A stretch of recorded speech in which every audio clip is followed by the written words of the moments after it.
ሐረግ ምዕራፍ 2 ክፍል 1 ተጀመረ። እንግዲህ 136 ላይ ነበር ያለቀው፣ 137 ተለቋል ማለት ነው።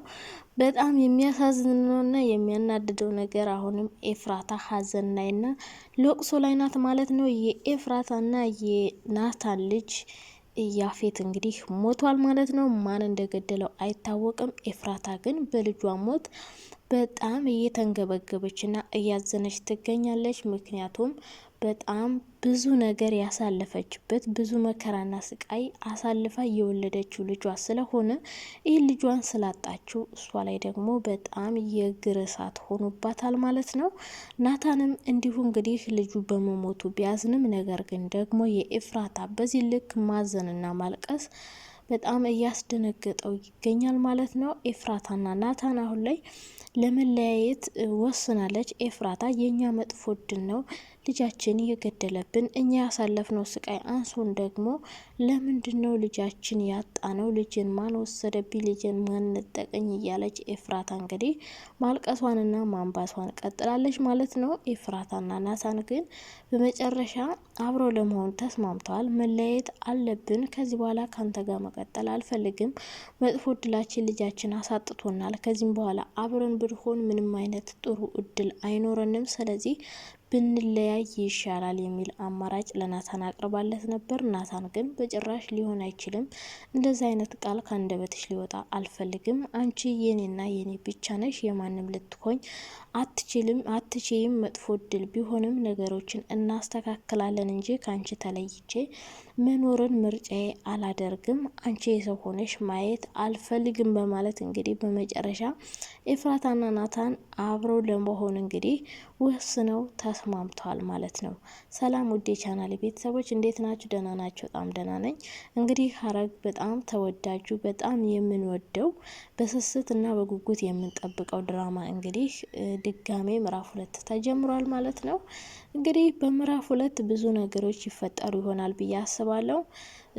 በጣም ያሳዘነኝ ነገር አንደኛ ኤፍራታና ናታን ልጃቸውን ማጣታቸው፣ በዚህ በጣም ተሰብራና አዝናለች ማለት ነው ኤፍራታ። ሌላኛው ነገር ደግሞ ጽዮን ናተኝ። ጽዮን እንግዲህ በጣም ተስፋ ቆርጣለች፣ አዝናለች። ቢንያምን በማጣቷ ራሷን ጥላለች። እየጠጣች እያጨሰች እና እየቃመች ሁሉ አዳሯ ይሄ ብቻ ሆኗለኝ። በጸጸት እንባ ማልቀስ፣ ማንንም መቅረብ አትፈልግም፣ ማንንም ማየት አትፈልግም ማለት ነው ጽዮን ማለት ነው። ጽዮን ቢንያምን በማጣቷ በጣም አዝናና ተክዛ እያለቀሰች ትገኛለች። ቢንያም ክደት በመፈጸሙ ይህ ነገር በመፈጠሩ በጣም እያዘነች ትገኛለች ማለት ነው። በሌላ በኩል ደግሞ ማንም ሊያጽናናት አልቻለም። ወንድሟ የሚሆን አቤል ሊያጽናናት አልቻለም። አቤል አጠገቧ መሆኑን መርጦ ነበረ። ነገር ግን እሷ ልትጽናና አልቻለችም። ከአጠገቧ ማየትም መስማትም እየፈለገች አይደለም ማለት ነው። የጽዮን መጨረሻ ምን ሊሆን ይችላል? ጽዮንን እንግዲህ እንዲያረጋጋትና ወደ ድሮ ቦታዋ እንዲመልሳት እየጠየቀችው ገነት እየጠየቀችው ነበር። እሱም እንግዲህ ወደ ድሮ ቦታዋ እንደሚመልሳት ቃል እየገባላት ነበር ለገነት። ስለዚህ ጽዮን ወደ ድሮ ቦታዋ ትመለሳለች ወይ በዚህ ትቀጥላለች? በጣም የሚያናድደውና የሚያሳዝነው ደግሞ ሉሊት ናት። ሉሊት አሁን ላይ አብዳ እብድ ሆና ራሷን ጥላ እንግዲህ ጎዳና ላይ እየዋለችና እያደረች ትገኛለች። የሉሊት መጨረሻ ምን ይሆናል? ሉሊት የእውነት አውቃ ነው እብድ የመሰለችው ወይስ ደግሞ የእውነት አብዳ ነው በዚህ ልክ እንደዚህ እየሆነች ያለችው?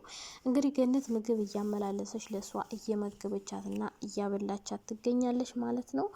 አሁን ላይ ሐረግ ድራማ በጣም ብዙ የሚያጓጓ ነገር አለው። አንደኛው እንግዲህ በክፍል 138 ሊፈጠር የሚችለው ኤፍራታና ናታን የልጃቸውን ገዳይ እንግዲህ ማን እንደሆነ እንዲያመጣላት እየጠየቀችው ነበረ። እሱ እኔ አመጣልሻለሁ እስከነ አንገቱ እስከነ ነፍሱ ነው አንጠልጥዬ ማመጣልሽ እያላት ነበረ።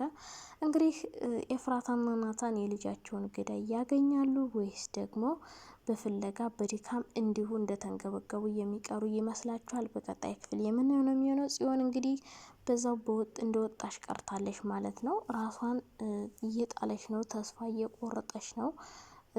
በቃ ብዙ ነገሮች እየተፈጠሩ ይገኛሉ ማለት ነው። ጽዮን በተለይ እንደዚህ መሆኑ አዝኛለሁ። ቢንያም የእውነት ሞቷል ወይስ ይመለሳል? እንግዲህ እሷ ይመጣል ብላ ነው የምታስበው። እንደዚህ ጥሏት በመሄዱ ብታዝንም፣ ነገር ግን እንደሚመጣ ነው እያሰበች ያለችው ጽዮን ማለት ነው።